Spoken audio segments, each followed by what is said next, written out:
Hey, what's going on, everyone? Welcome to another episode of About Abroad, where it's my job to introduce you to people who have built amazing lives for themselves in various foreign corners of the globe.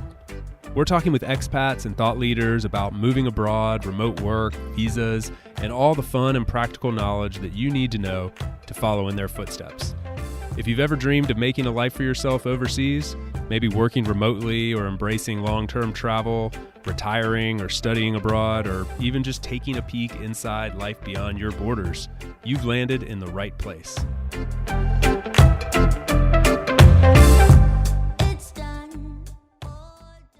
My guest today is Ali Pruitt. She is the founder of Fully Remote with Ali and is trying to tackle a problem that I think is super important for the remote work, location-independent community, which is burnout, stress, anxiety.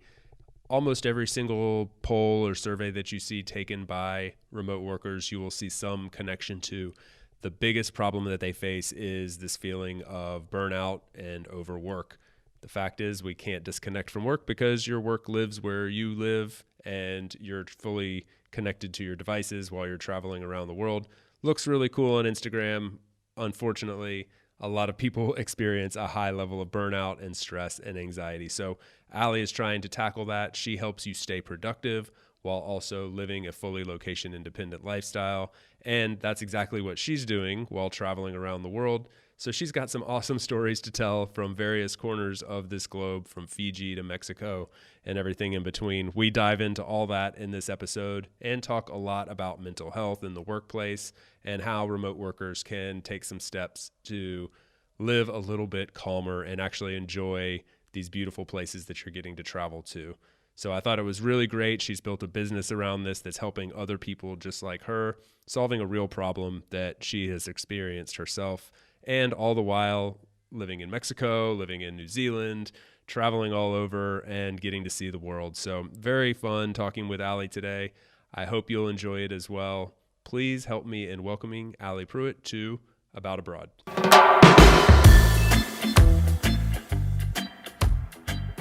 Hey, Ali, welcome to the show. How are you? I'm great. Thanks for having me. I'm super excited. Yeah, no, it's great to finally meet, quote unquote, face to face. Right? Yeah, virtually e-meet. Yeah, exactly. Where are you right now, by the way? I am in Oaxaca City, Mexico. Okay. Is this kind of where you've been calling home for a little while? Yeah, I started here in October 2019 with the intent to come and check out Dia de Muertos and spend some time in Puerto Escondido on the coast. And because of COVID, 5 months turned into 13 months. So I kind of started to feel a little like home and get settled. And, I knew where the local bakery was and all that stuff. And so, yeah, I've just really been enjoying my time here and enjoying my time. What else is there As long aside as from you're that? enjoying, right? No, I mean, that's the coolest thing when a foreign land becomes like you become comfortable in this like super foreign place. I absolutely love that feeling. I know you've traveled around, lived in a lot of different places, and I've done that as well a little bit. And like when you get settled into that moment when you're like, oh yeah, the lady at the bakery knows my name. That's Yeah. pretty sweet. Yeah. And the thing about Mexico, a friend and I were talking about this, is there is this sense of comfort and ease here. And it's kind of slow pace, which is really nice. But because it's Mexico, every day brings up a new random challenge that you're like, oh, okay, now I'm dealing with this. What's a recent challenge? Do you have one off the top of your head that you got faced with that would Oh, that would be fun for the crowd to hear? yeah, there might be a portion of this, it might be TMI, but it's all good because I've started to be a little bit open about my parasite issue that I got from Bali. So as a part of that, I've been doing detox, and all the things that come with a detox. Oh yeah. And we ran out of water here for 2 days, no Oh water, no. doing a detox. So just imagine how the bathrooms were. What happened to the water? They just turned it off, or like it just was there a shortage or No, what? they're because Oaxaca City is actually considered a desert, so there is a bit of a shortage. where I'm staying, they do have this big tank, and they're like, oh, not a problem for us. Well, the tank dried up, and they didn't have the water truck coming regularly, so they had to schedule that, and so it took a couple days before the truck could come. So Oh God. yeah, Great timing. oh Yeah, wonderful, yeah, wonderful time. really good timing. I had that happen to me too, and not during detox. So you win this one for sure. But we were staying in a little like jungle casita in Costa Rica for a month a couple years ago, and like we hadn't really thought about the fact that like where our water was coming from. It was coming from this big tank out back, and normally it rains enough to fill that tank, but all the water in the little casita was supposed to be coming from this tank, and I guess it hadn't rained enough, and suddenly we like didn't have water, and we're in the middle of the jungle and like can't contact anybody, and no idea really how to get in touch with the owner, and like we didn't have water for a couple days. And I mean, it wasn't the end of the world. You go into the city or in the town and find some, but it was a weird situation, like suddenly not having the most basic of necessities in a foreign place. Yeah, Like, what do definitely, you do? definitely causes a little interruption to your day. Yeah. To say the least.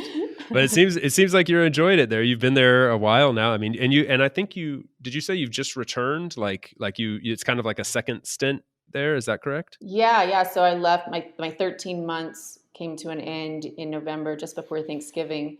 It was the longest that I'd been away from family, so I was really, really looking to see my family for the holidays, especially all my nieces and nephews. And so I left, went back to the States, and was there for 2 months, hanging out with them and renewing my passport. And then I went down to Peru for a bit. So I thought I was done with Oaxaca City. I'd accumulated some stuff while here for 13 months, and I got rid of all of that, gave it away to friends or whatever, and decided I was going to go down to Peru and do at least 6 months there. Got there, I did my 2-week quarantine, and 2 days after the quarantine, they go into full lockdown. I was like, God. are you kidding me? So luckily, I had this huge terrace in my apartment, so I spent a lot of time there, and it wasn't terrible. Like I was still able to get out and walk. And I have my little Chihuahua that I got during the pandemic in Oaxaca City, my little Lolita. So luckily, I kind of had her as an excuse to get out and walk around a bit, and so that was nice. And the Malecon there is great, so I was still able to go down there. And then I was like, okay, some other things happened, and I needed to leave, and I made my plans to come back to Mexico just because it made the plans easier that I had. And so I said, okay, well, I know everything's locked down, but I can't leave without going to Cusco. I know I'm not going to really be able to do anything. I'm not going to go to Machu Picchu or anything like that, but I've got to go to Cusco. I've just got to go and just walk around, right? So I booked for I think it was like 5 or 6 days in Cusco. And I'm like, this will be a great time to just even disconnect from work and relax for a little bit. And 2 days before my flight, they said, we're opening the country back up. I was like, great, I have 5 days to do everything in Cusco. In a place where you could spend like months and never do it all, right? Like it's just there's so much to do in that part of the world. Oh my God. Yeah. So I was like, okay, well, you just need to accept the fact you're only here for 5 days. What is it that you absolutely want to do? Of course, Machu Picchu, Inca City. So and the Sacred Valley. I still wanted to relax during that trip. So I booked the trip. So that was a Saturday when I arrived. Everything was opening back up on Monday. Monday, I scheduled to take the train up to Aguascalientes. I got there and there's like maybe 15 people on the train. So the town was empty, totally empty. Wow. The people there were not expecting. They really thought that they were going to be in lockdown for another month. So they're all in the middle of building projects and renovation projects. And I did not book accommodations beforehand because I thought, oh, it'll be super easy to get something. I'll just, nobody's going to be there. I'll just walk around and find the place that I want to stay, and I'll just stay there. No. Life seems to have other plans for you this year. I'm like knocking on doors and they're like, no, no beds. We're not ready, And I'm like, okay, next, knock on door, knock on door. And I'm like, okay, I'm like an hour and a half in of knocking on doors with no place to stay yet. Luckily, this family with a really nice place, it was kind of like a half open building so they could see me, walking around knocking. And so finally the wife like called me over and the husband, came to the door and was like, we don't have any rooms available yet. None of them are ready. But if you give us about an hour and a half, then we'll have a room for you. I was like, sold, got it. And they even Done. gave me like a great discount as well. I didn't even ask for it. And yeah, so they were super awesome. So I went, finally had lunch and got settled in my place there. And then the next day took the bus up to the Inca City, and there was like 15 people on the whole That's insane. property of the Inca City there. It was That's an insane. amazing experience. Amazing. So That's incredible. I mean, for anybody that has not been to Machu Picchu, to imagine, like, if you have been there and you can't imagine it with 15 people, like that epic picture that everybody sees of you like standing out with, the mountains and the city in the background, like there's normally just like a line there to get that picture, and you're just like one after the other. So to be there and like tour groups going around, so to be there in that like sacred place with 10 other people, 15 other people is just insane to imagine. yeah, I'm super envious. once in a lifetime experience. Yeah, it was really cool. So yeah, the next day I just left and I went to the Sacred Valley. I found this amazing little place in the middle of nowhere and just relaxed and disconnected for a few days. And then I left and I left Peru and came back to Oaxaca City. And I'm happy to be back here during, you know, we're still in the pandemic. I know places are starting to open up and things like that, but with the way the world is, it is nice to be somewhere comfortable during all of this, somewhere where I do know the local bakery and I do know where to get this, and I have a doctor here, and just things like that. It is nice. Yeah, definitely. Definitely. I have well, actually, so I'm not familiar with Oaxaca City at all. Can you kind of describe it for like size-wise, geographic location, what the weather's like, just kind of generally like how would you somebody says, "What's it like there?" What would you say? It's magical. Yeah. In a nutshell. No, it is great though. There is a pace here that I really love. It is kind of slow, and it really does help you to just step back and enjoy life a little bit more. And the food is fantastic. It's known for its food. It's moles, Hmm. tlayuda, things like that.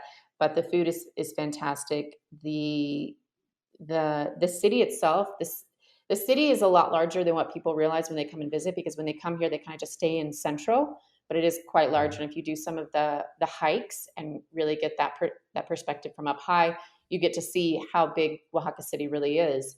But you could spend all your time in centro and have a great time. The art scene is really big here. Lots of artisans.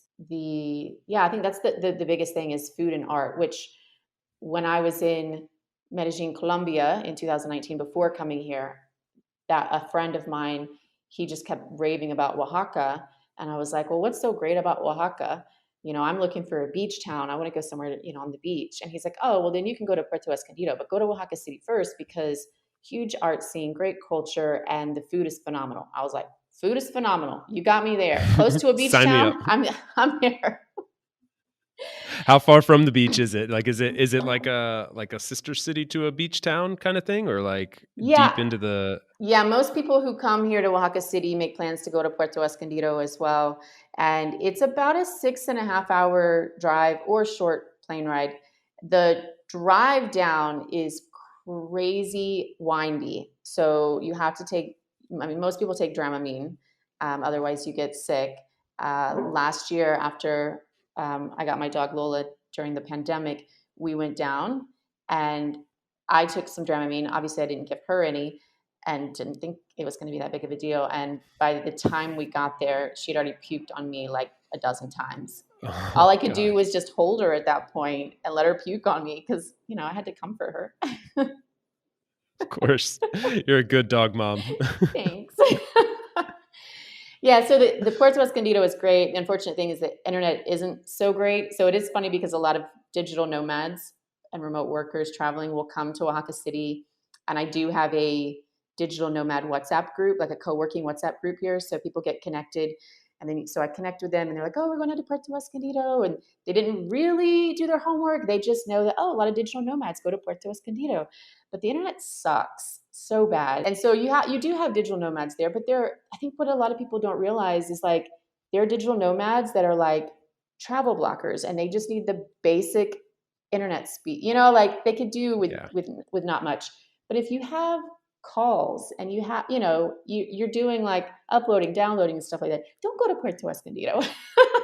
This is great advice. This is people that were sitting here like, oh, I'm going to Oaxaca City and Puerto Escondido. Oh, okay, good to know. Don't go when I have video calls. Yes, yeah, yeah. Adjust your schedule or just take some time off because I do highly recommend Puerto Escondido. Yeah. But be smart about it. That's really good to know. And you mentioned mountains around Oaxaca City. Is it in the mountains or is it surrounded by mountains? What's that like? And like access to nature and stuff. Yeah, so there are mountains around, so I can look right there through my window and see the mountains. So it's kind of in a bit of a valley. The elevation, I don't remember what it is, but it's high enough that like at night, it can get a little cool, not too bad. There are more mountains closer, so like between Oaxaca City and Puerto Escondido, there's a really popular town, very very small town called San Jose del Pacifico. It's known for its magic mushrooms, which I have Mm. visited a couple times. Uh, and so that tends to be the stop. It's like the halfway point to Puerto. So you go and stop in San Jose del Pacifico, where it is much colder. You do a couple days, a nice trip, Yeah. and then head down to the coast. What an epic quote unquote trip Yeah. to make, just like there and back, a couple days. You can Hmm. accomplish quite a bit. Yeah, you can. just not video calls. Yeah. Cool. This is awesome. I really am not very familiar with this like area at all, so I'm loving envisioning it right now, and I'm sure others who weren't and listening are thinking the same. Like this sounds like an epic little corner of the world that not everybody goes to. A lot of people, when they think of going to Mexico, they are like, okay, I'm going to Mexico City and I'm going to Hmm. hit Tulum and Playa del Carmen, and then I'm Hmm. moving on. And like I love discovering these other parts of these countries that have such like deep rich culture and great food and art scenes and digital nomad scenes, like people coming in from other places. This is what makes kind of being in this world really fun, because you get to know those places through people like you. Yeah, yeah, absolutely. We're starting to see more people come from Playa del Carmen here. I guess Hmm. maybe the word's getting out. And from what I've heard, like Playa del Carmen, especially like, I guess it was about November of last year, the prices started just skyrocketing, like basically Hmm. almost the same as in the US. And from what I've heard, they do have a great digital nomad scene, and community has been really easy for them to build there, and lots of networking and things like that. But the price is just so ridiculous, and just like you don't experience true Mexico there. Yeah. Constantly getting Yeah. haggled by the vendors and stuff like that. So I am starting to see a lot more digital nomads coming from Playa del Carmen to Oaxaca City to check it out. Cool. What's it, on that note, what's it like from like on the spectrum of like like there's no foreigners there, it's just straight up like a pueblo and all Mexicans, to the other end of the spectrum where it's like I never speak Spanish and I'm not even getting a Mexican experience. Where does it fall on that spectrum? Because I've landed in places that are on both ends, and and the first one that I mentioned really sucks. That's never fun. So what's it been like there for you? I would say I feel like it's probably an in between. Like, yes, I definitely needed to learn Spanish. My Spanish is not great, but I know enough to kind of get around and order food and things like that. It is touristy because of the food scene, the culture, and things like that. So there's lots of tours, lots of things to do. The mezcal, oh yeah, mezcal isn't really my thing, but it's huge here. Mezcal Oh is yeah. super huge. So lots of mezcal tours and tastings and things like that. So there's definitely a tourist scene here, absolutely. But again, like I said before, like Central is where most people go and stay. But there's so much more to Oaxaca City, and even in the pueblos outside of Oaxaca City, where like there's a pueblo where they make all black pottery. They're black clay to make black pottery, and it's beautiful. And then another pueblo that they do, the hand woven rugs, the textiles, things like that. And then there's this one little pueblo that does the alebrijes. So alebrijes, I'm going to totally butcher this. I think some sort of, oh gosh, I knew I shouldn't have even started this. Like the spirit animals, right? But Yeah. it's a indigenous type of spirit animal. Ah, Totally okay. butchering this. But it's based off, like, I think the day you were born and the year you were born, or the month and the day, or something like that, and you have a spirit animal.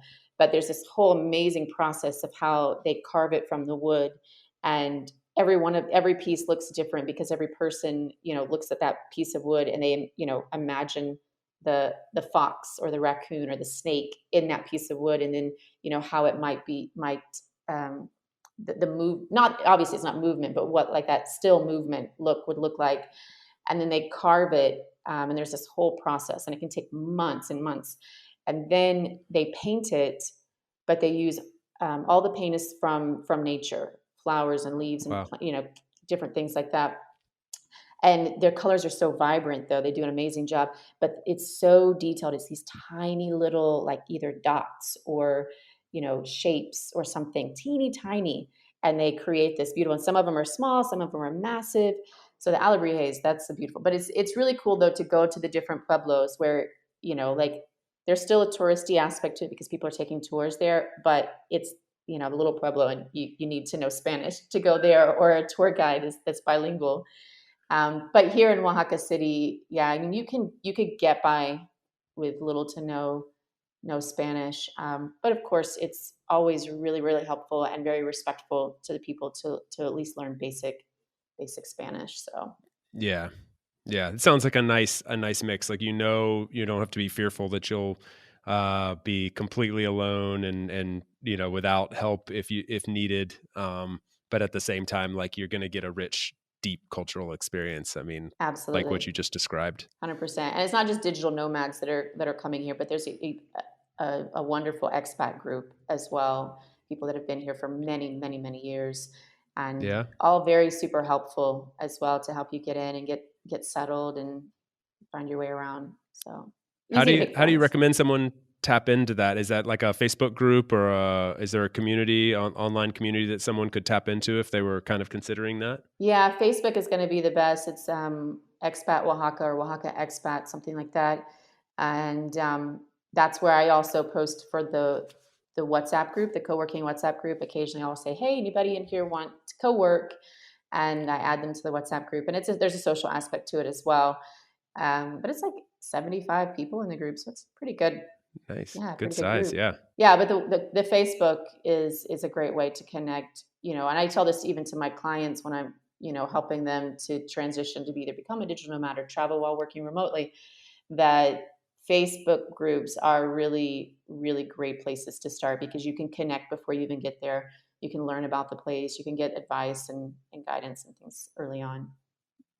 Yeah, totally. I wish I had known that the first time, like, the first time we made like a big move abroad for like a long period of time was to Ecuador. We went to the south of Ecuador in Cuenca. I don't know if Mm, you've been there mm-mm, before or not, mm. but it's a beautiful city, like 500,000 people in the Andes, and cool, like, old colonial architecture in the center, and there's a decent little expat community there. Decent might be selling it short. It's pretty like a nice one, but we didn't really know. My point is, we didn't really know about like tapping into the Facebook groups ahead of time. At that time, we kind of learned afterwards, and as we Mhm. moved to other countries, like, oh, that's a really good thing just to kind of know some things ahead of time. Yeah. And so we learned, like, we went in totally naive, like not knowing some stuff, and we were trying to run an online business, and it took us a month and a half to get internet and just Oh, a wow. bazillion things like that. So it was, there was some bumps along the way, but nonetheless, beautiful place. And I do wish we had known about just the simple fact of tapping into a Facebook group to Yeah. ask some people some questions ahead of time. And Yeah. we could have had, like, another thing was that, like, the import taxes fluctuated like super, super quick. Like literally one day they jumped prices for everything that we needed. All our materials and stuff doubled like overnight. So Oh like my all of a sudden gosh. our business was like completely like they put like 100% tax on like everything on like all these items. And it was like, that's everything that we need. So Oh gosh. there was lots of little things like this, which if we had just asked a couple questions before Yeah. and not just read like blog posts that like talk about how great it is, we would have Yeah. known. So my mistakes are your good fortunes, people. You can you can learn from Hmm. my missteps. So Yeah, absolutely. Yeah, it is funny how some people really do think it's like, oh, I just will pack a bag, put my laptop in, and get on the plane and go. And it's really not that simple. Like if you really want it to be a great experience, it's really not that simple. yeah, that's 100% true. And it depends for everybody. Like if we genuinely in that case just needed a laptop, probably could have worked things out. But like Hmm. it still would have never been like as uh easy as advertised, I guess. And so I Yeah. think it's always good for people to know, like like almost everybody that comes on the show, I mean, you've described a handful of like pretty rough situations that happened during this otherwise epic couple years of traveling through Peru and Mexico and living in these super cool places. There's been some challenges along the way, and those don't show up on Instagram as often No, they as the don't. highlights, do they? No, they don't. We'll be right back to the show after a quick break for a note from our sponsor.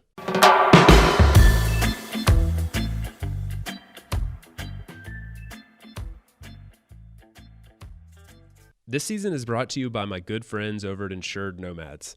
They're the absolute best in the business when it comes to providing health, travel, and medical insurance for nomads, expats, and really just all forms of world travelers. I know insurance is often something that's overlooked when we're fantasizing about traveling the world, but it's absolutely necessity that we address this because often the policy you have in your home country isn't going to cover you while you're abroad. And it's also a requirement, as a lot of people may not realize, to actually buy private travel or expat insurance, as it's called sometimes, to obtain a visa or even enter certain countries. So, fortunately, there are companies like Insured Nomads to help us with this. Not only do they have excellent coverage and great prices, but they're also providing a first-class experience with additional perks and best-in-class technology via their app. It's an amazing experience. I can't recommend it enough. Now, this is a company that was built by world travelers for world travelers. So they know what it's like to find yourself in a difficult medical situation abroad, and they want to keep you from having that same bad experience. So the next time you're planning a trip abroad, whether it's for a week or a lifetime, check out Insured Nomads via the link in the show notes.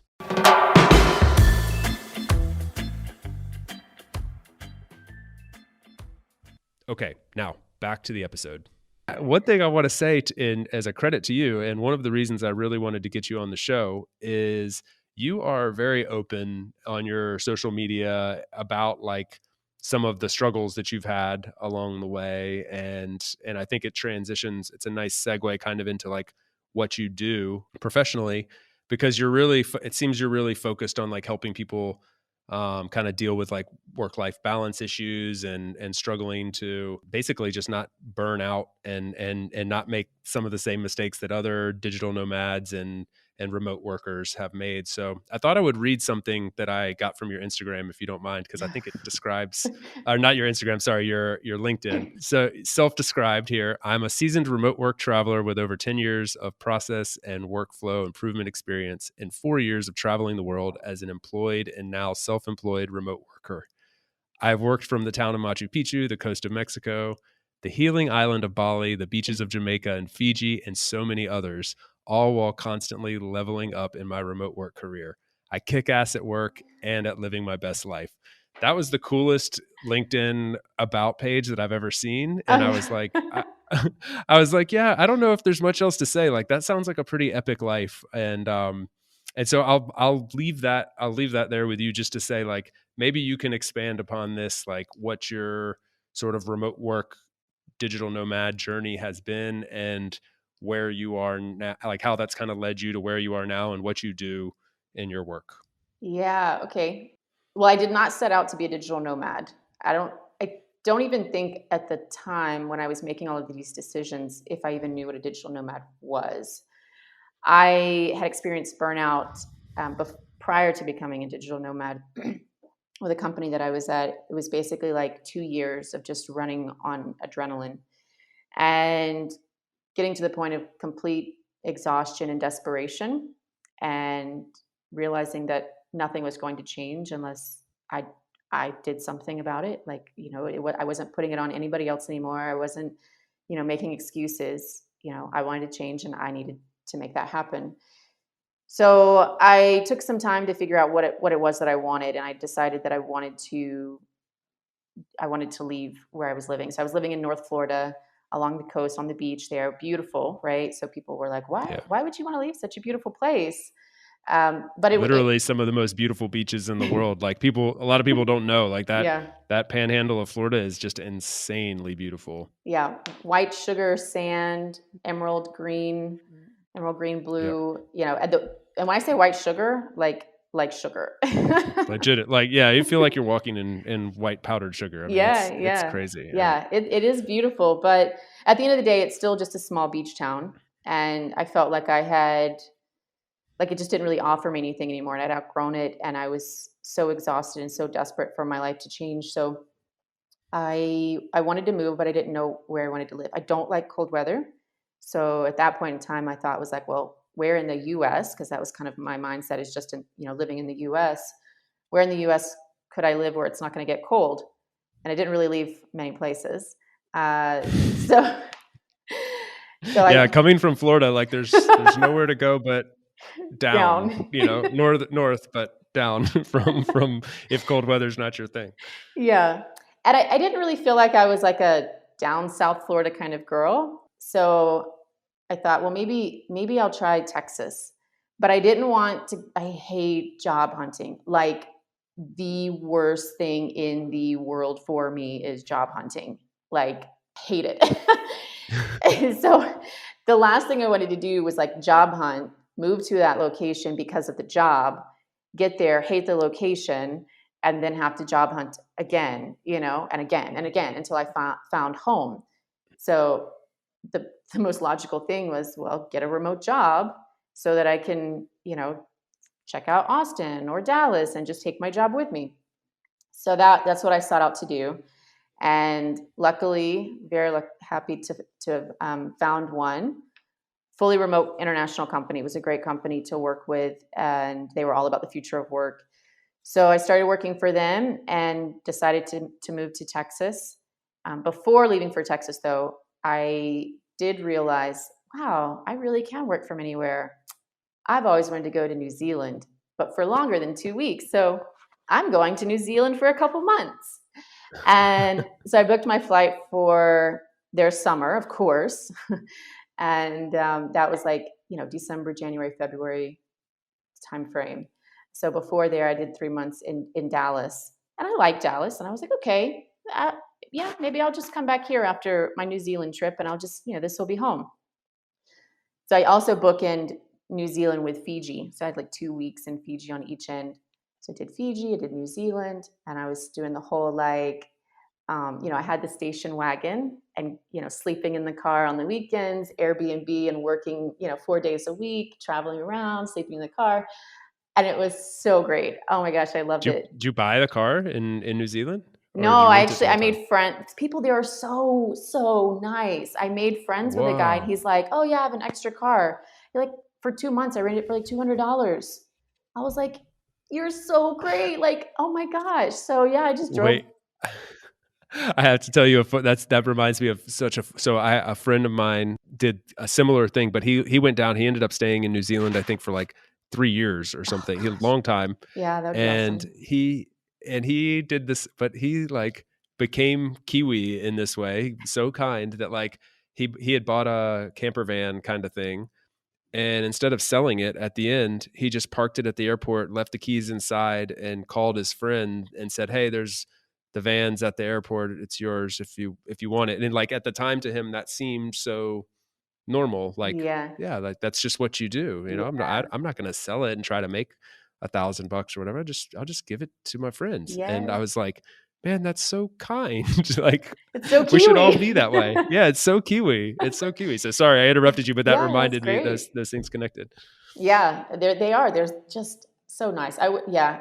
I'm not gonna lie. A part of me was kind of like hoping to meet a man and marry a Kiwi so I could stay in Yeah. New Zealand. Not gonna lie, okay? Hey, any Kiwis We've all out had there? that dream. Yeah. Call me. That's the golden passport right there. Yeah. Oh man. Yeah, so I did that. And then so the whole trip with Fiji and New Zealand lasted 3 months. And that's when I realized and I also learned what a digital nomad was. And I was like, yeah, I think that this is just gonna be my life for a while. I'm just gonna keep traveling around because this was really easy and really awesome. I mean, yes, it had its challenges, but pros definitely outweighed the cons by far. Yeah. By far. Yeah, it sounds like it. Bookending New Zealand with Fiji doesn't suck. Oh, it was so great though, because Fiji is like when you Google Fiji, you're just seeing basically the resorts. Those are all the images and stuff. But I didn't stay on a resort. I did walk the beach to a couple resorts a couple times, but I stayed mainly in the capital, Suva. I stayed in Nandi where the airport is a little bit as well, but I stayed with like even a local family for a little bit. And like I loved Fiji, but I loved real Fiji. I loved real Fiji. It was so awesome. And to this day, by far my favorite greeting is in Fiji. Everyone you walk by on the street, you can't help like if you wake up and you're not in a good mood, just go for a walk. You're going to pass people on the sidewalk, and every single one of them, huge smile on their face, bula, bula, bula, Bula. bula. And like instantly you're smiling and saying bula, bula. It's great. Favorite greeting. If that doesn't put a smile on your face, like something's genuinely wrong with you. Like Yes. just go to Fiji. Go to Fiji. Yeah.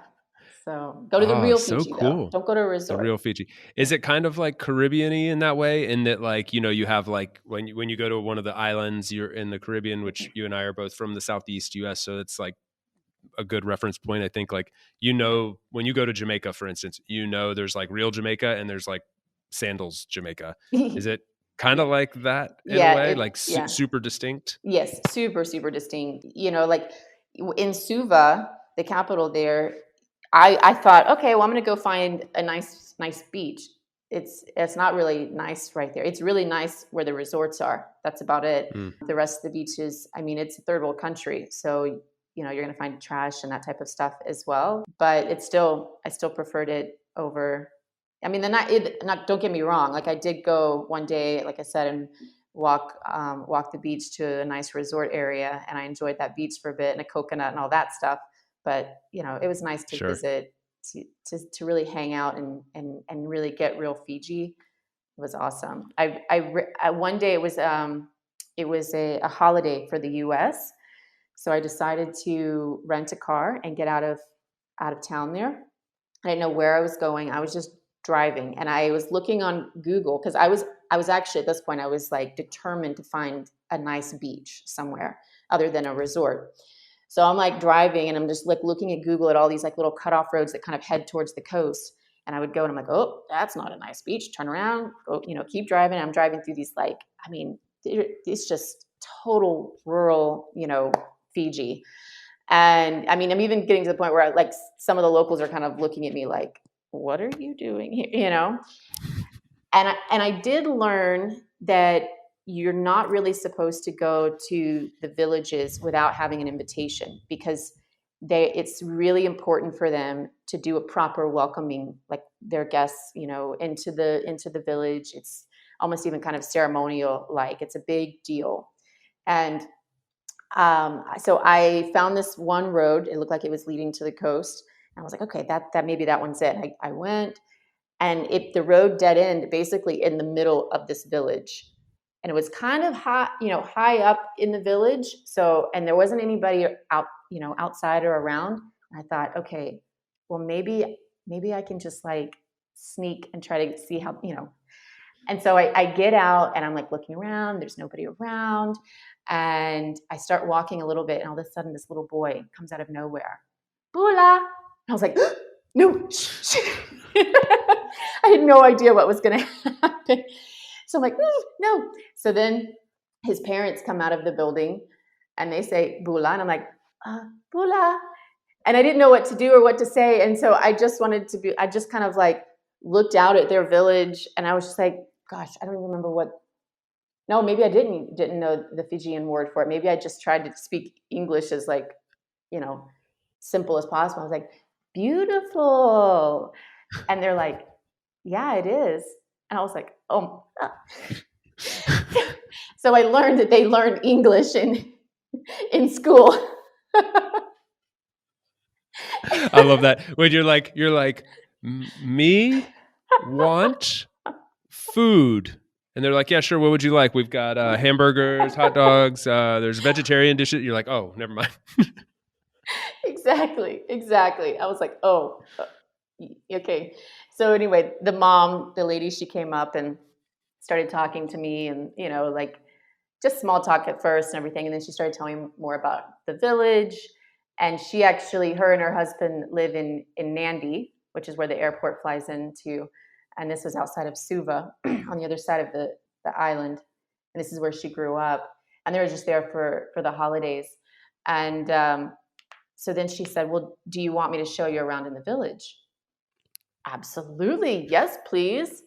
So I get this private tour of the village, and I get to, she takes me down to the coast, and she talks about life there and how the villages, they also have like a large amount of dedicated land that belongs to that village. And that's where they go for their fruits and their vegetables and things like that. And so she was telling me all about that. And they had like kind of a volleyball net-ish thing set up, and how they go down there in the water and they play volleyball and stuff like that. And it was just an amazing experience. And then she said, well, I could ask my dad if you could stay for afternoon tea. I was like, yeah, that's great. Cool. Thanks.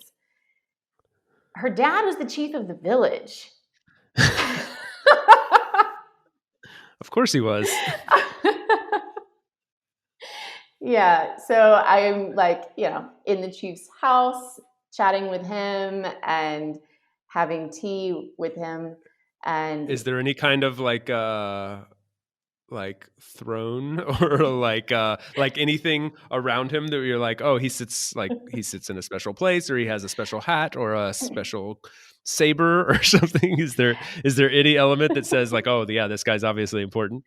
I'm just trying to paint the picture. I think that if I hadn't known he was the chief, I don't think I would have realized that by just looking. However, he did have a special chair. Like they didn't have a lot. There was one chair for him, and that was his chair. And so I probably would have thought like just the man of the house kind of chair. And then there was another chair for guests, but then the rest of the time we just sat on the floor. They would like throw out like a light sheet or blanket or something, piece of cloth, and we would sit on the floor, and that's where we had tea. But when I spoke to the chief, he was in his chair and I was in the guest chair. And it was really cool because he taught me, he talked to me about like, the settlers and when they came, and, what life is like, and all of that. And so we had tea, and then it was time for me to leave. So I went to the car wouldn't crank.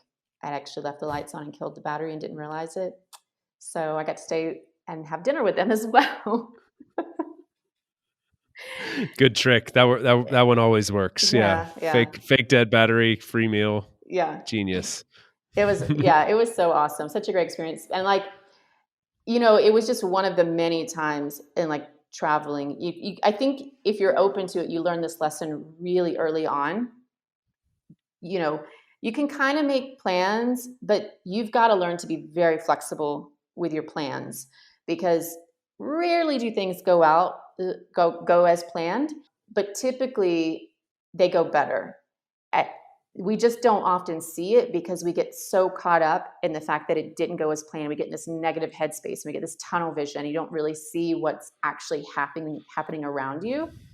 because I could have got totally upset about that and like sat on the phone trying to get, somebody and like done all that. But instead it was like, all right, well, I've sent my message, deal with him whenever he gets here. It took him like 2.5 hours to get there. The guy to give me a jump and just totally enjoyed my time. Didn't think much about it, and when he got there, Yeah, you and then I went home. ended up having an amazing experience. I mean, dinner with the chief and his family Ah, and this little Fijian town. I mean, who gets to say that, yeah. Like that's a pretty obvious silver lining, but there usually, as you alluded to, like there usually is a silver lining in all these things. Hmm. I mean, I've also had like so many times where, missed a train or got on our honeymoon in Greece. I lost our ferry tickets on our last day on one island going to the next island. By the time we went and bought the ferry tickets, that boat had left, so we had to stay another day. The next day, you had to get a taxi to the ferry station or walk like an hour and a half, and we didn't plan on that. And the taxi stand, which always had 100 taxis at it, didn't have any taxis Of that course. for like an hour because it was like a holiday or something, and you couldn't get a taxi, so we missed the ferry again, and ended up buying tickets, non-refundable tickets for the third time, Oh having a goodness. hotel, had it prepaid hotels, cancel all these things. And so I'm saying like all this, it sounded horrible, but in the end, like we spent an extra 2 days on Santorini. Our Airbnb host felt terrible for us and just gave us the place for free. Oh. And like, I think what the whole point I'm getting at there is like, yeah, silver lining, obvious, like it doesn't Mhm. suck to be stuck in Santorini. It doesn't suck to have this cool experience hanging out with this chief and his family in Yeah. Fiji. But like people are genuinely good for the most part. Like we have a lot of fear, and especially people setting off to travel for the first time, or parents of people who are setting off to travel. Like there's this like fear baked like, oh, like people are bad, like bad things could happen. But I find most of the time, like Mm. people, I mean, look, in this conversation that we've had, like you've had multiple experiences with people around the world Mhm. treating you really well, taking you in and helping you out along the way. And that's a pretty cool thing to recognize. Yeah. Yeah, I say that often. There are more good people in the world than bad. Really Yeah. are. Yeah. And you really learn that getting out into the world Mm-hmm. and seeing more of it, and out of the little corners of the world that we call home. We got sidetracked a little bit though, because Fiji sounds awesome and so does New Zealand. But I did want to spend some time on talking about what you do, and you were getting there with your story about like how you became a digital nomad sort of accidentally. So Yeah, I kind please of do please tangents. continue. Yeah. I don't So think I don't think I helped the situation because I got real stoked about the Fiji chief story. So it's such a good story. it is. It was a great day. Okay, so yeah, I realized I wanted that to be my life, and so I did not go back to Dallas, and instead I did the Bali thing, of course, and um, 3 years later found out that's where I got parasites. So that's what I've been dealing with recently. Parasites are a real thing when you're going from country to country. Again, doesn't show up on Instagram. Exactly. Uh, Probably for the best. so yeah, I just did that for 3 years, just traveling to different countries, working remotely. Um, it was a great company to work for. Like I mentioned earlier, they were all about the future of work, fully remote, international company. So I learned a lot working with them, a lot about communication in a remote first company, culture, how to, like I became really good friends with a lot of people, and I never saw them. Well, some of them, because we had the freedom and flexibility to travel, we did meet up, either in the US or, a country or somewhere, and we got to hang out. And so that was really cool. But yeah, I still keep in touch with many of them. And so, yeah, it's really hard when a lot of the stuff I see on LinkedIn about like, you can't really create a connection in a fully remote company. I'm like, yeah, that's bullshit. Yeah. You just don't know how yet. Yeah. You haven't gotten creative. Yeah. So yeah, I did that for 3 years. And yeah, like I mentioned earlier, I was in Colombia, met a guy, he suggested Oaxaca, came to Oaxaca, and, enjoyed my time in Oaxaca City and Puerto Escondido. And yeah, just before my flight was scheduled, pandemic hit. So I was stuck here in stuck. I kind of chose. I decided to just cancel my flight and stay in Oaxaca City because I felt like it was better to stay here than go back to the US. I did not want to get stuck there. Good decision. Yeah.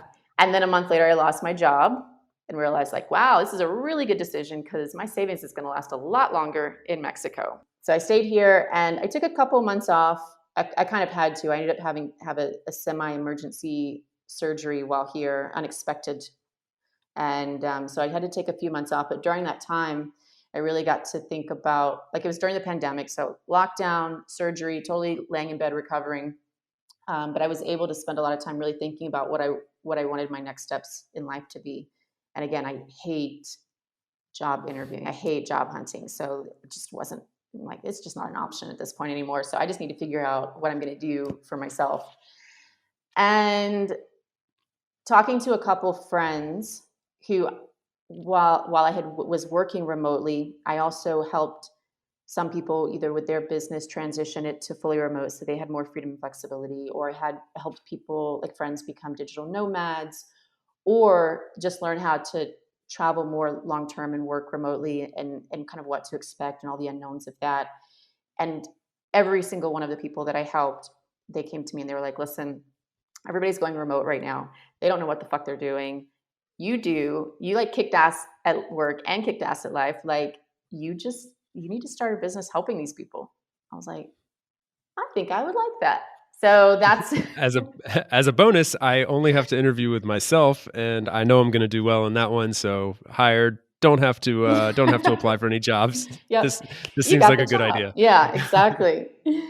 So yeah, that's what I did. I started fully remote with Ali, and it really is about, for me, fully remote. Like, I know a lot of people use it as more like the fully remote companies, but for individuals, fully remote is really doing remote work fully well. It's the doing it well at work in less time, balancing work and life, and living your best life. Because I have been able to live my best life, being a remote worker the 3 years prior. And I, the freedom and the flexibility, the time freedom really allowed me to focus on myself and what I wanted, which was a huge reason why I was even experiencing burnout, because I did not have boundaries. I did not know how to say no. I did not really, if I was honest with myself, I did not really love myself. My self-worth wasn't great. I let people treat me certain ways that I shouldn't have. And so it was a great time of healing from my burnout, which, when I say healing, not just emotionally, like, I caused internal damage, Mm. to stress hormones, my hormones in general. Like, there was a lot of work that I needed to do.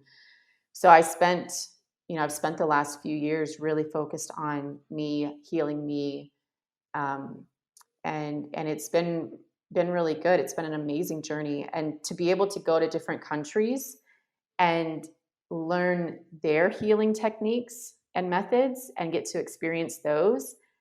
Oh my gosh, like, I do have a therapist as well, and I'll go and I'll do one of these, trips or these, experiences, and I come back to her and I tell her, and she's like, that was like years of talk therapy in one day, Ali. And I'm like, I know, it's so great.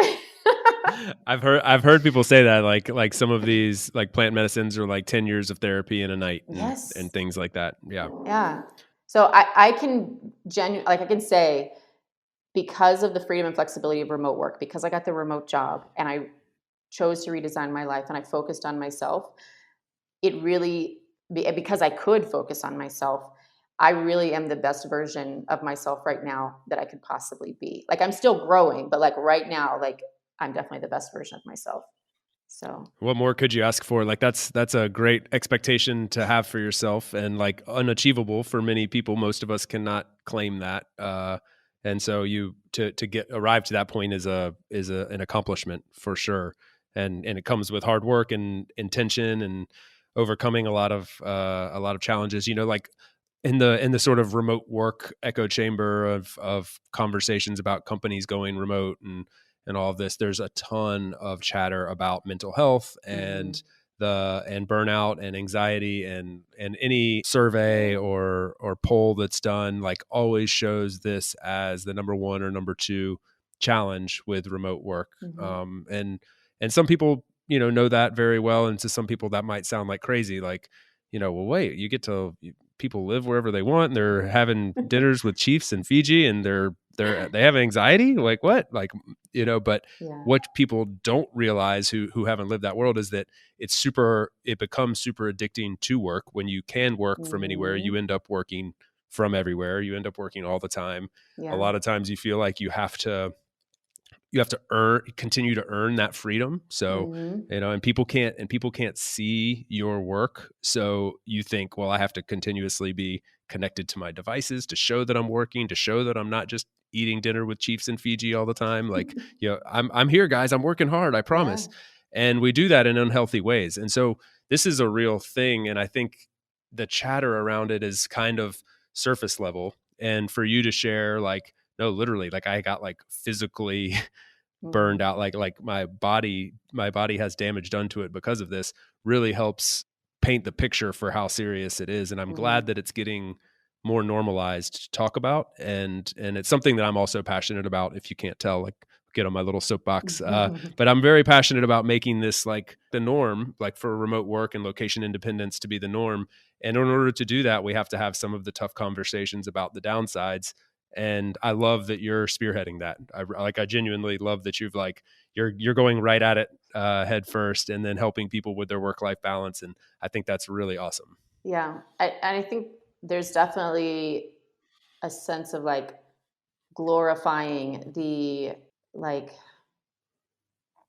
so many people I talk to, especially when they're starting their own business or they're working, or like you said, like they need to prove that they're always on. There is this like we almost kind of glorify this always being on, glorify this, when you're starting your own business, like you just have to like kill it for the first couple years and all of this. And even I did a poll like a week or two ago talking about, I think it was like, what time do you wake up in the morning or something?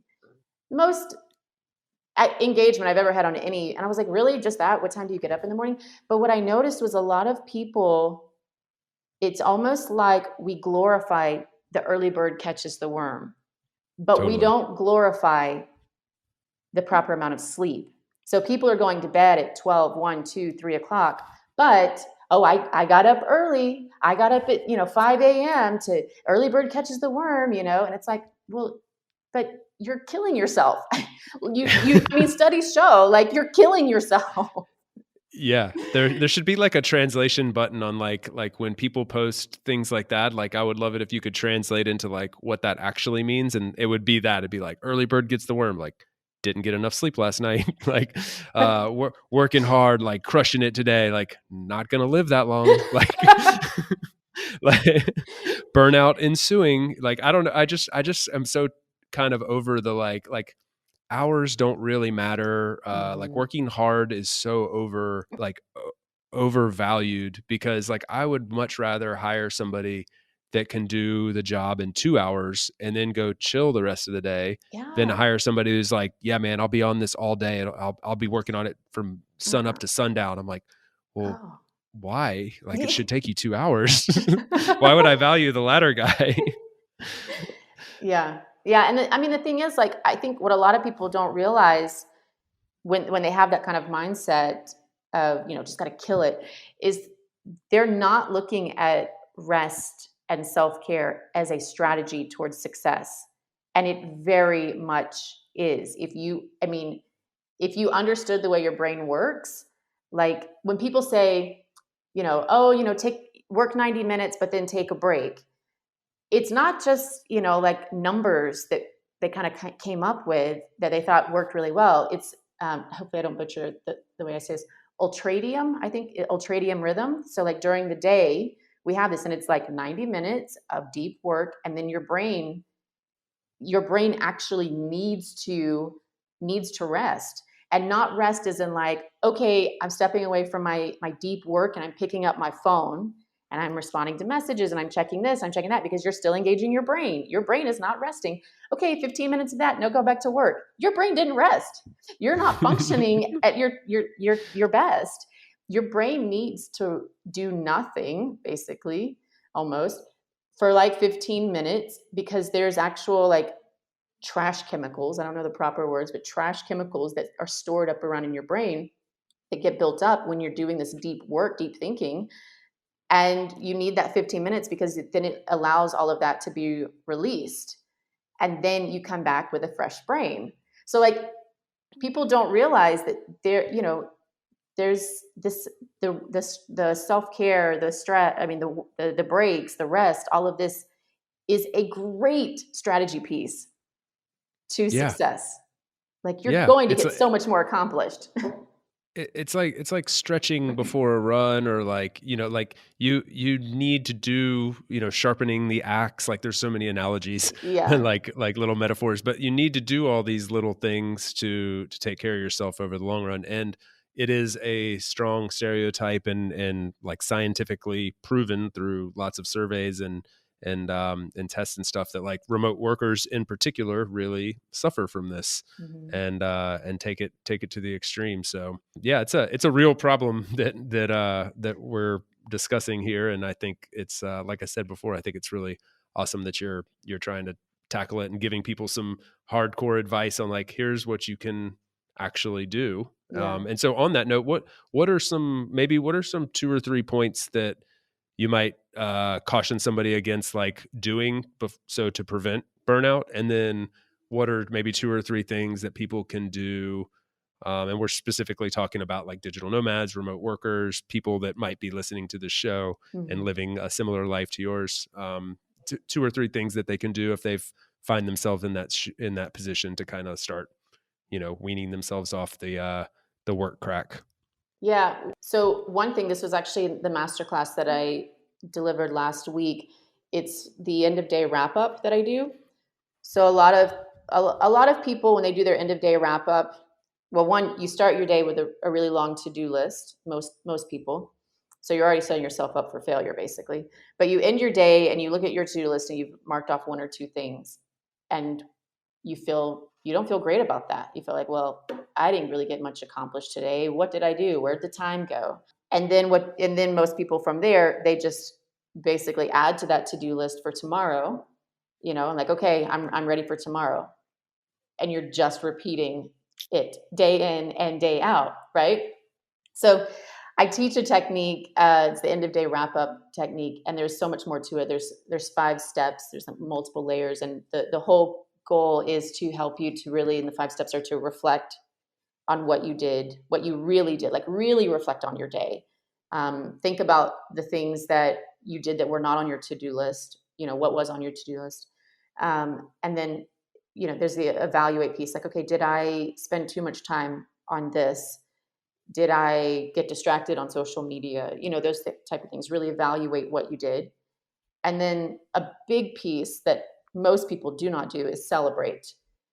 Celebrate what you did well, what you succeeded at. And when I say celebrate, not just like, oh, okay, that was cool, I did that. Oh, that was cool, I did that. Like, really celebrate. Like if you had a kid and your 3-year-old came in and like, or 5-year-old, or whenever they start talking, I don't know, and like, mommy, daddy, I did, da da da da, like, whatever. What's something I built the little house with the Legos. Right. What do you do? Oh, that's so great. That's awesome. Good job. Do that for yourself, dude. You love your kid. You're going to celebrate with your kid that way. Love yourself like that, right? So there's even times where, like, I mean, I might put on a great song and like dance. I'm like, yeah, I did it. My master class had 41 people show up. Woohoo! But it really makes a difference, and it helps your energy, and it helps you to stay motivated. So that, on top of the fact that you're reflecting and you're evaluating, you're more aware of what you actually did, you're celebrating what you did, and then you adjust and plan for tomorrow, for the next couple of days, the rest of your week. Because we have interruptions, we have distractions, so we may not really get to everything that we planned. And so adjusting it, well, does this need to be done tomorrow or maybe later in the week? Where does this belong? And you'll find as you do this technique that you become like you have a better you're more aware of like how long it takes for you to do things. And so when you're planning your day, you realize you only have time to work on a couple major tasks, and instead of this big long to-do list where then at the end of the day you feel terrible, right? And then you accomplish those couple things because you go into your day very realistic with what you can accomplish, and you end your day feeling really good. So you get to unplug knowing that everything else is planned out, it's all going to be sorted, taken care of. You get to disconnect, you feel accomplished, you feel good. So that's a technique that I teach. I got a lot of feedback coming from that masterclass and how people really really enjoy that it's helping. So that's really cool. So that's a I big just one. want to I Go ahead. just want to say real quick, I really love your celebrate point, because I bet you would agree, like the opposite of that we do to ourselves very easily, right? Like Oh if you yeah. don't accomplish something, or if you return something in and it's, gets kind of a bad review or whatever it is, if you don't quote unquote succeed, like we'll beat ourselves up over that for Mm-hmm. days, weeks. Like we'll go into a deep dark place about the opposite of succeeding, accomplishing, checking something off, whatever. Mm-hmm. So we should be like, we should flip that upside down and like, okay, yeah, sometimes things aren't going to go right. Let that go, and then really celebrate when things go correctly. And like, imagine the shift in mindset that can give you. Absolutely. And that's a huge piece of this is the mindset shift. I mean, because our inner dialogue, like you said, we beat ourselves up, and so that would be another piece of advice is really be mindful of your inner dialogue. I tell this story. It's kind of funny because again, like I mentioned, I didn't really love myself. I didn't really, my self-worth wasn't great, and I always really hard on myself. And it was here in Oaxaca City, and I was walking one day. It was during the pandemic, so there was like nobody around. So I was kind of like talking under my breath, and going through this whole healing journey, right? And I'm like, fuck, Allie, can't you just learn to fucking love yourself already? Damn it. Like, what the hell? Can't like I'm just so frustrated, right? That I'm not making the progress that I want to make. Even though like looking back, I was making a shit ton of progress. Um, and so I have this moment, right? And then I just kind of go about my day. And it was like a week or two later, I had found out that I had the semi emergency surgery, that I had two tumors inside of me that were dying and I needed to have them removed. And so I'm like getting on the call with like healers, like energy healers and different people and stuff like this, right? And one lady, she's like, she gets to this point where she's just talking like, you really need to be kind to yourself. Like, you need to be sweet to yourself. And my first thought was like, I'm kind to myself. And then as soon as I had that thought, I remembered when I was like cussing myself out. And then I thought, I would never speak to someone I loved like that. Oh my gosh, I don't love myself. Yeah, I love the kind of statement like, would you speak to your best friend that way? And like, if you Right? wouldn't speak to your best friend that way, don't speak to yourself that way. Right. Yeah. So that's a huge piece when I'm working with clients, and staying on top of that with them, because it makes such a huge difference. And then one thing is, at the end of the day, when maybe you've had just a really shitty day and you're like, what went well, what was good about today, like what can I actually celebrate? There's nothing, like you kind of get in that headspace. Be grateful you're alive. It kind of goes back to the gratitude thing, really. Like, if you don't have anything to celebrate, you feel like you don't, then at least name a few things that you're grateful for. And being alive is a good one to start with. So It's it's a nice, very nice place to start. Yes. And I think like, yeah, I think that's a really good, like very simple, easy point. Like just start there and then everything else can fall into place. yeah, be grateful that you're alive. Yeah, sorry, I forgot the second half of that. You said a couple things, just a couple Oh yeah, tips. I hit you with like a 12-part question, so no worries. Well, and then so if you find yourself sort of in this funk, like you found yourself at a point of burnout and anxiety and stress and such. So is there any like kind of broad stroke or specific points even that you would offer to somebody that finds themselves in that case? Learn to say no. Learn your Mm, self-worth. Yeah, that's yeah, what I tell people often is like, when we're working in the office, we have the commute, as our boundary. So we don't have to create a boundary, right? And we can spend that time to switch off our work self, our life self, our personal self, whatever, and turn on work self, and then vice versa when you leave, right? And then also, of course, like if your company's not, multiple time zones, international, whatever, everybody leaves the office. So there's, it's a little bit easier to disconnect as well. So since we don't have that forced boundary, right, when we're working from home, if we're not able to have a boundary, it's a good indication that you're just not good with boundaries, not just for work, but you're one person, right? Like the struggles you have at work, you likely have those struggles in your personal life. It just looks different because, it's not work. And so if that's the case, I would very much say start working on boundaries. Learn what boundaries are. Learn how to communicate your boundaries. Learn how to enforce your boundaries. Some people think that a boundary is just something that they kind of keep internally, and they'll allow someone to treat them a certain way or ask them to do stuff maybe outside of their responsibility at work, and you continue to just say yes, okay, but all the while you're like, right? And then you get to the point where you're like, I'm not doing this anymore, I'm quitting, or I'm whatever, right? You take this extreme and you're like, you've crossed my boundary, I have boundaries, I have standards. That's not having boundaries. Having boundaries is, again, knowing what you will or won't do, and knowing the consequence of that, and knowing that you're going to follow through, and then communicating that. And when someone crosses that boundary, it's not the first cross, okay, well, you're going to have to suffer the consequences. It's communicating to them, okay, so this is my boundary, you've crossed it, I don't appreciate it. Remember, again, this is the consequence, so let's try this again, right? Mm-hmm. And then, if they do it again, then it's like, okay, now you have to follow through on the consequence, though, which is a hard part as well. So it's not easy. It takes time. It takes practice. But you take back your power when you do that. Not power in a like negative, greedy power way, but Right. ownership. No, like ownership. Yeah, exactly. Like, and you mentioned self-worth before, which is like a lack of self-worth is kind of why often people will continue to say yes to everything, because they're trying to validate it for themselves and for other people. And if you're confident in your capabilities and the output that you create, the value that you create for that relationship, whether it's your company or client or whatever, like you don't feel the need to say yes to everything, because you're like, I'm providing you with enough as it is. And that's the exchange here. Yes. And you're asking for more than I'm willing to give. So yeah, it's a really important point. Also, you mentioned the office, and I think there's also like one reason this is especially important for remote workers. What we're discussing is like you automatically get some credit just for showing up to the office. Like, people walk through the front door and maybe you don't even clock in, anymore. Like I'm picturing like a timestamp kind of thing, but like you show up, and just for being there, it's like, oh,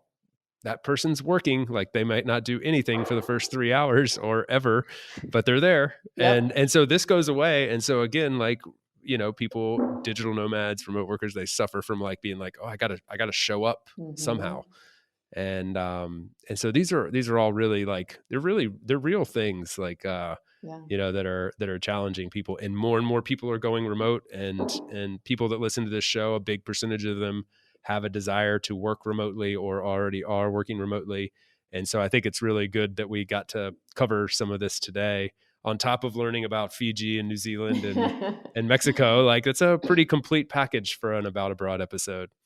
Good. Glad. It was a lot of fun. I think I'll try to finish it off here. I don't know if you have anything else you want to share either about Mexico or about your work.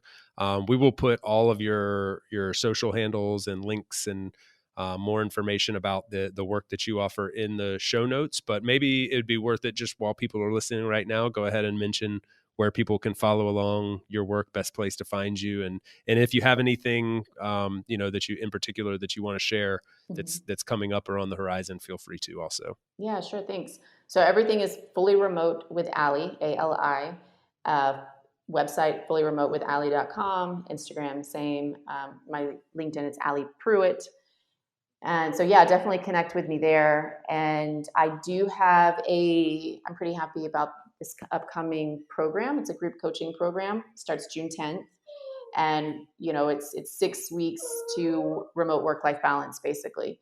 A lot of the things I'll teach more in depth, the end of day wrap up and how that partners with the blueprinting your schedule and what I call a POCO approach to reaching your goals.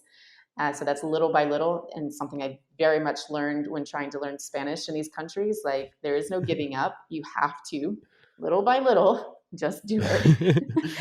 So, there's goal setting through the lens of your values and all the decisions that you make going through the lens of your values. So we go through quite a bit in the 6 weeks.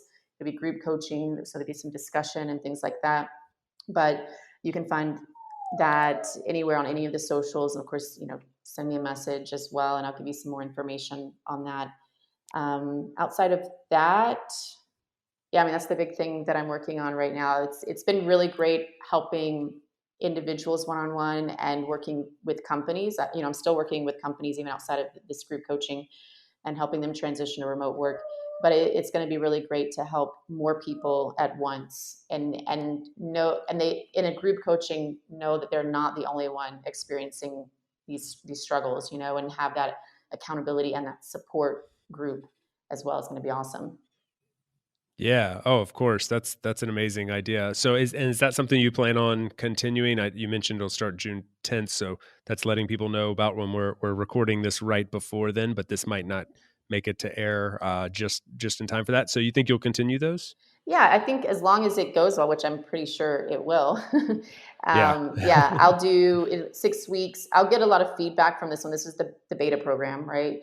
And if I feel like it needs to maybe be a longer program or more in depth in certain areas, I'll adjust it and then continue to roll it out every, a couple times a year, probably.